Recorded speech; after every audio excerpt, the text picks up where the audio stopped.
شروع کرتا ہوں اللہ کے نام سے جو نہایت مہربان اور رحم کرنے والا ہے۔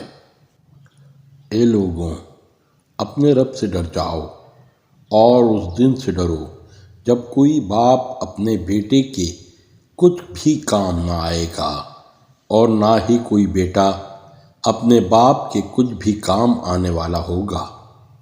یقیناً اللہ تعالیٰ کا وعدہ سچا ہے۔ چنانچہ دنیا کی زندگی تمہیں بالکل دھوکے میں نہ ڈالے اور وہ بڑا دھوکے باز ہرگز تمہیں اللہ تعالیٰ کے بارے میں دھوکہ نہ دے جائے۔ صدق اللہ العظیم۔ سورہ لقمان آیت نمبر 33۔ اللہ رب العزت سے دعا ہے کہ قرآن اور حدیث پر چلتے ہوئے فرقہ واریت کی لعنت سے باہر نکلنے کی توفیق عطا فرمائے، آمین یا رب العالمین۔